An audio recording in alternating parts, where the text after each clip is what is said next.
क्या प्रेम भक्ति का प्रयास और धन प्राप्ति की इच्छा ये दोनों चीजें साथ में चल सकती हैं? चल सकती है, लेकिन धन प्राप्ति की इच्छा भगवान से करे। प्रयास स्वयं करता रहे और भगवान से धन प्राप्ति की इच्छा करे तो आगे चलकर जब ये इच्छा नष्ट हो जाएगी तब भगवान से प्रेम होगा।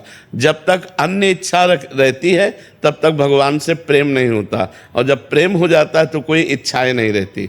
सकल कामना हीन जे राम भगति रस लीन। जिसकी सारी कामनाएं नष्ट हो जाती हैं उसी के हृदय में भगवान का प्रेम प्रकट होता है। जिसके हृदय में प्रेम प्रकट होता है उसके हृदय में कोई कामना नहीं रहती। कामना रहितम प्रेम कामना रहितम है, प्रेम में कोई कामना नहीं होती।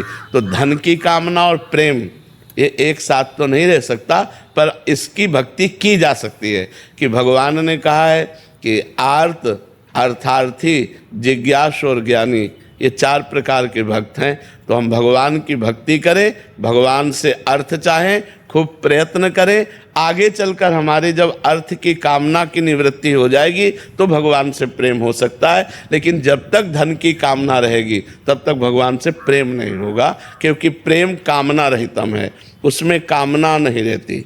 प्रेम में कामना नहीं रहती। अगर प्रेम में कोई कामना उत्पन्न होती है तो प्यारे को सुख देने के लिए होती है, प्यारे से सुख लेने की कामना प्रेम में उत्पन्न नहीं है। महाराज जी, प्रारंभिक अवस्था में जब आपने प्रभु की कृपा से नाम जब प्रारंभ किया तो आपने अपने आंतरिक विकारों को कैसे सहन किया? क्योंकि आपने सत्संग में कहा है कि नाम जब पहले आंतरिक हृदय को निर्मल करता है। हमारी पहली जो साधना की प्रक्रिया थी वो गंगा किनारे थी। तो पहली बात तो ज़्यादा मन चंचल तब करता है जब पेट भरा हो और विषयों का संयोग हो, 2 बातें हो। जब खूब अच्छा खाने को मिले और समाज में रहने को हो तो उसमें भ्रष्ट होने के ज़्यादा चांस होते हैं। अब गंगा की धारा और गंगा का किनारा, 4-4, 5-5 दिन भोजन न मिलना और किसी स्त्री पुरुष का मिलना तो कैसे। तो कभी जैसे कुछ ऐसी स्फुरना हुई तो गंगा जी के सेवन, नाम का जप और भगवान की आराधना, तो पता ही नहीं चला और जीवन का बड़ा लंबा समय ऐसे भगवत मार्ग। हमें ज़्यादा लड़ाई नहीं लड़नी पड़ी कि हमें ज़्यादा लड़ाई लड़नी पड़ी, क्योंकि ज़्यादा लड़ाई तब लड़नी पड़ती है जब सामने 56 भोग रखे हैं और भूख लगी है और फिर नए साधना में ज़्यादा लड़ाई लड़नी पड़ती है। और जब जैसे चना भुन जाए और फिर उसे आप खेत में बो दो तो उसमें अंकुरण नहीं होगा, क्योंकि वो भुन गया है। तो ऐसे ही भगवान का जब कृपा प्रसाद हो जाता है तो मन मिश्री का स्वाद ले ले तो फिर गुड़ की तरफ नहीं चलता है। जैसे विशाल समुद्र मिल जाए तो फिर गड़ैया और तालाब की आवश्यकता नहीं होती। ऐसे ही भगवान कृपा जब कर देते हैं तो मन शांत हो जाता है, फिर संसार की तरफ नहीं। प्रभु 2 दिन पहले जैसा भजन चला फिर अभी नहीं हुआ तो फिर ऐसा लगता है कि मतलब कि अब क्यों नहीं हो रहा है? कहीं नहीं, भजन होना सिद्धों का काम होता है, साधक को करना पड़ता है। अब हम राधा राधा बोल रहे हैं, हमें क्या मतलब कि भजन हो रहा है कि नहीं? राधा राधा राधा राधा राधा राधा राधा राधा राधा। अब हमको साधना करनी है कि हमको सिद्ध झाड़नी है कि हमारा 2 दिन मन तदाकार था और फिर नहीं लगा, ऐसा नहीं। 2 दिन तदाकार, तीसरे दिन हम जप रहे राधा राधा राधा राधा राधा राधा वल्लभ श्री राधा वल्लभ श्री राधा वल्लभ श्री। ऐसे भजन किया जाता है। भजन साधक को करना पड़ता है और सिद्ध का होता है। तो अपने लोग साधक हैं तो अभी करें हम जबरदस्ती। नाम जी जप जागे जोगी, नाम अगर हम जिह्वा से जपेंगे तो हमारे अंदर ज्ञान जागृत हो जाएगा। खूब नाम जप करें। भगवान, ये मन बहुत प्रमादी है, अलग अलग प्रकार के तर्क प्रस्तुत करके प्रमाद को बढ़ावा देता है। महाराज जी, इस मन को शासन कैसे लाएं? महाराज जी, जब हम किसी संत महापुरुष के चरणों का आश्रय लेते हैं और उनकी आज्ञा के अनुसार चलते हैं, शास्त्र और संत, अगर हम इनकी आज्ञा के अनुसार चलें तो हम अपने मन को वश में कर लेते हैं। अगर हम नाम जप नहीं करते, पवित्र आहार नहीं करते, मनमानी आचरण करते हैं तो फिर मन को वश में करना असंभव है। मन को वश में करने के लिए हमें एक आज्ञा पे चलना होगा, अपने मन को आज्ञा पर चलाना होगा। धर्म के अनुसार आचरण होना चाहिए, पवित्र भोजन होना चाहिए और पवित्र सुमिरन होना चाहिए और किसी महापुरुष की आज्ञा में होना चाहिए। तो फिर मन धीरे धीरे वश में होने लगता है। मन जो है वो भगवान का स्वरूप है। इंद्रियाणाम मनश्चास्मि, इंद्रियों में मैं मन हूँ। जब तक वो धर्म विरुद्ध चलता है तब तक वो आवागमन का हेतु होता है। संसार का चिंतन करने वाला मन बांधने वाला होता है, फंसाने वाला होता है, और भगवान का चिंतन करने वाला मन, धर्मयुक्त चलने वाला मन मुक्त करने वाला होता है। वही मन बंधन का कारण है और वही मन मोक्ष का कारण है। जो मन विषयों में लगा है वो बंधन का कारण है, जो मन भगवान में लगा है वो मोक्ष का कारण है। तो भगवान में लगना कठिन है, संसार में लगना सहज है। जैसे पानी को कहीं भी छोड़ो वो नीचे ही जाएगा, ऐसे मन को छोड़ो वो गंदे विषयों की तरफ ही जाएगा। उसे रोकना पड़ेगा हमें नाम जप के द्वारा, मंत्र के द्वारा। और जब हम उसको रोकते हैं तो वो ऐसा सहज नहीं है, वो हमको जलाता है। मन कहता है आज हम ये खाएंगे, अब उसे ना दो, नहीं देंगे, अब वो जलाना शुरू करेगा। जो उस जलन को सह गया वो मन को वश में कर सकता है। प्रायः लोग जलन को नहीं सह पाते, जैसा मन कहता है वैसा आचरण कर बैठते हैं, फिर बाद में रोना पड़ता है, बाद में पछताना पड़ता है। ये जो आवागमन का हेतु ये मन ही है, बंधन और मोक्ष का कारण मन ही है। विषयों में लगा हुआ मन बंधन का कारण है और प्रभु के चिंतन में, धर्म में लगा हुआ मन मोक्ष का कारण है। तो इसे किसी संत महात्मा के आज्ञा के अनुसार, शास्त्र की आज्ञा के अनुसार चलाएं तो हम इसको वश में कर सकते हैं। और निरंतर नाम जपने का अभ्यास करें, पवित्र भोजन, पवित्र आचरण, तो मन। वैसे कहावत में भी है, जैसा खाओ अन्न वैसा बने मन। अन्न के अनुसार ही मन की गति होती है। तो बाजार का अपवित्र भोजन, मांस मदिरादि का सेवन तो फिर मन वश में करना बड़ा कठिन है। अपवित्र भोजन से बचे, अपवित्र विचार, अपवित्र आचरण ये मन को वश में नहीं होने देते। तो हम सात्विक भोजन करें, भगवान को अर्पित करके सात्विक आचरण करें। ये सबके लिए, सबका प्रश्न है, ये किसी एक व्यक्ति का प्रश्न नहीं है, ये संपूर्ण सृष्टि का प्रश्न है कि मन भगवान में नहीं लगता, मन बड़ा चंचल है, मन सदैव असत पथगामी अर्थात गलत मार्ग में चलना चाहता है। ये सबका प्रश्न है। अगर हम सब अपने को सुधार करें तो हम मन को सुधार सकते हैं। हमें सुधरना होगा, हमें भोजन सुधारना होगा, आचरण सुधारना होगा और चिंतन सुधारना होगा। अगर हमारा चिंतन ठीक है तो मन सही हो जाएगा। चिंतन ही गलत है तो फिर मन कैसे सही होगा। चिंतन सही करने के लिए नाम जप करो, खूब नाम जप। कि कौन सच में हमारी भलाई की भावना रखता है और कौन सिर्फ अपने मतलब से पास आता है। ऐसे में हम कैसे पहचाने कि निष्काम प्रेम करता है, कौन सिर्फ स्वार्थ से जुड़ता है। हम अगर सही मार्ग अपनाना चाहें तो हमें ये सोचना चाहिए कि हमें अच्छा व्यवहार करना है इसके साथ, वो चाहे स्वार्थ से आवे और चाहे हमारे हित की भावना से आवे। हमारा व्यवहार कैसा होना चाहिए, बस हमें अपना देखना है। हम परास्त वहाँ हो जाते हैं जब दूसरों का व्यवहार देखते हैं। दूसरों का व्यवहार देखोगे आप दुखी हो जाओगे। इस संसार का नियम है, आप चाहे जितना हित करो वो पलट कर आपको दुख ही देगा। एक कागज में लिख लो चाहे दिमाग में लिख लो, आप चाहे जितना हित करो किसी का, अवसर आएगा तो पलट के आपको दुख ही देगा। तब आपको लगेगा मैंने इसे इतना सुख दिया और ये हमें दुख दे रहा है, तो हम दुखी हो जाएंगे।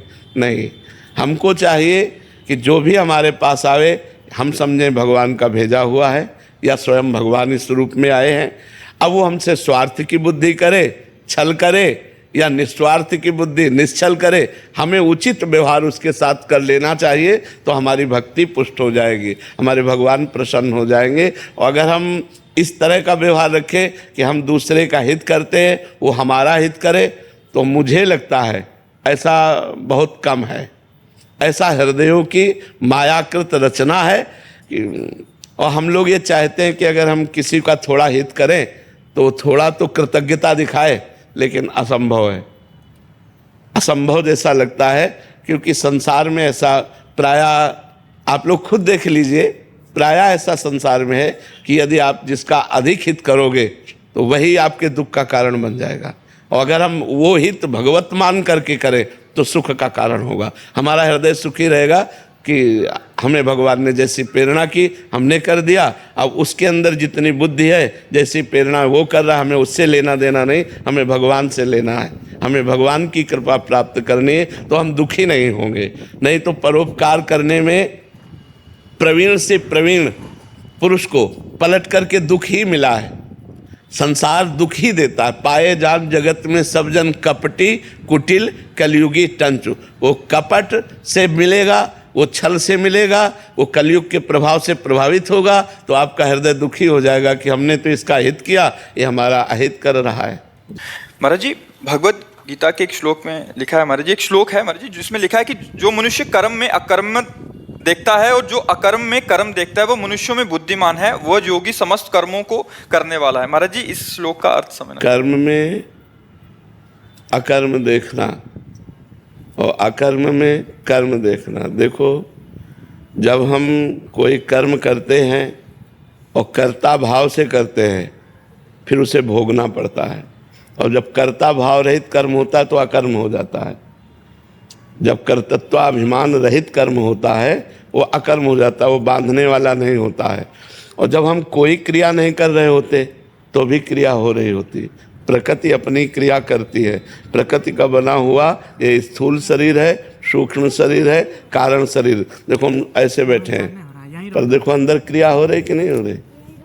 तो जो अकर्म में, मान लो हम कर्म नहीं कर रहे लेकिन कर्म हो रहा है, सतोगुण रजोगुण तमोगुण जनित चिंतन हो रहा है, चिंतन रूपी कर्म हो रहा है, संकल्प विकल्प बन रहे हैं।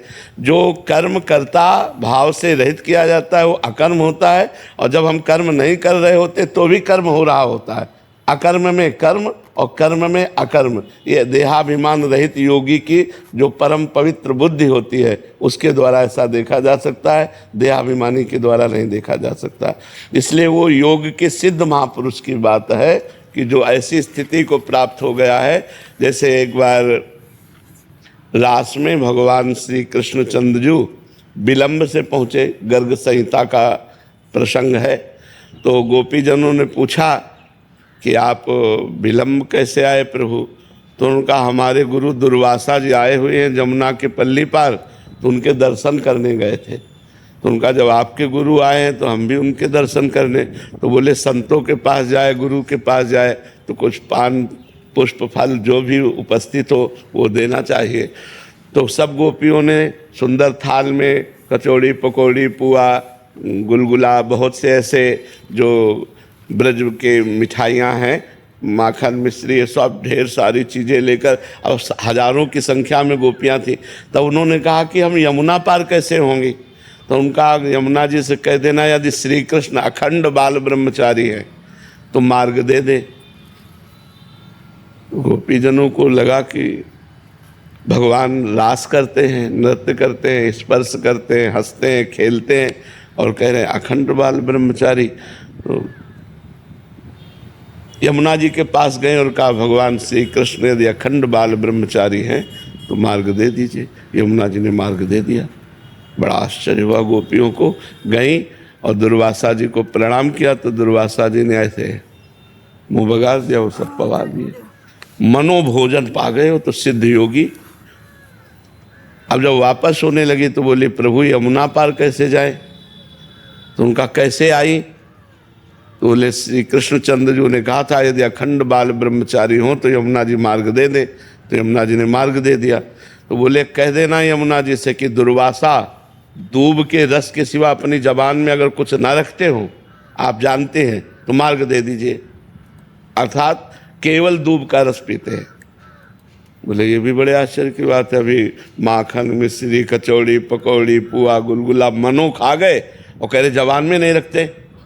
गई और यमुना जी से कहा कि अगर दुर्वासा अपने जीव में दूब के रस के सिवा कुछ ना लेते हो तो आप मार्ग दे। तो यमुना जी ने मार्ग दे दिया। बड़ा आश्चर्य हुआ। भगवान श्री कृष्ण के पास गए और उनका रास तो बाद में होगा, पहले हमारे प्रश्न का उत्तर दीजिए। जब बाहु प्रसार परिरम कराल कोरु, जब आप हमारे गले लगते हैं, हमसे हंसते हैं, नृत्य करते हैं, तो आप अखंड बाल ब्रह्मचारी के। और जब दुर्वासा जी मनोभोजन पा जाते हैं और वो कहते दूब के रस के सिवा जवान में कुछ रखते नहीं, तो हमें लगता है गुरु चेला दोनों झूठ बोलते हो क्या। लेकिन अगर तुम झूठ बोलते होते तो यमुना जी मार्ग क्यों दे देती? इसका मतलब वो सत्य है। तो हम ये रहस्य जानना चाहते। तो भगवान ने स्वप्रतिबिंब विभ्रमा, जैसे छोटा बालक अपने प्रतिबिंब के साथ खेलता है, ऐसे गोपियों के हृदय में, उनके पतियों के हृदय में, समस्त चराचर जगत हृदय में जो आत्मा रूप से विराजमान श्री कृष्ण है, वो अपने आप में खेल रहे हैं। वो किसी स्त्री से नहीं। गोपी भगवत स्वरूप हैं। गोपी कोई स्त्री नहीं है। गोपी श्री कृष्णमय है, जिनका मन श्री कृष्ण, जिनके प्राण श्री कृष्ण, जिनकी बुद्धि श्री कृष्ण, जिनका जीवन श्री कृष्ण, सर्वस्व जिनके श्री कृष्णमय हो गए, उनके साथ वो रास खेल रहे हैं। किसी स्त्री के साथ थोड़ी खेल रहे हैं, वो अपनी आत्मा के साथ खेल रहे हैं। और दुर्वासा जी अभोक्ता भाव से, कर्ता और भोक्ता भाव रहित सिद्ध योगी हैं। तो उन्होंने पाया, तुमने पवा दिया, लेकिन वो इच्छा रहित हैं। उन्होंने कुछ नहीं पाया। ये तुम्हारी इच्छा थी, इसलिए वो पा लिए। इच्छा रहित जो पाया गया, जैसे कर्म में अकर्म और अकर्म में कर्म। तो ये सिद्ध महापुरुष की बात है, अपने लोगों की नहीं, देहाभिमानियों की नहीं। जो सिद्ध महापुरुष हो गए हैं वो कर्ता भाव रहित हैं, इसलिए कर्म में अकर्म, और प्रकृति क्रियाशील है, इसलिए अकर्म में वो कर्म देखते हैं। दुर्वासा ऋषि जी के शरीर ने पाया पर मन पर उन्होंने इच्छा नहीं की। इच्छा रहित जो कर्म होता है वो अकर्म हो जाता है। जो देहाभिमान रहित कर्म होता है वो अकर्म हो जाता है। जैसे देहाभिमान खत्म हो जाए और पूरे सृष्टि का भंडारा हो जाए तो उसे कोई पुण्य नहीं लगेगा, और पूरी सृष्टि का वध हो जाए तो उसे कोई हत्या नहीं लगेगी। वो स्थिति होती है, एक दिव्य स्थिति होती है। तो उस स्थिति को ही साधना के द्वारा प्राप्त किया जाता है।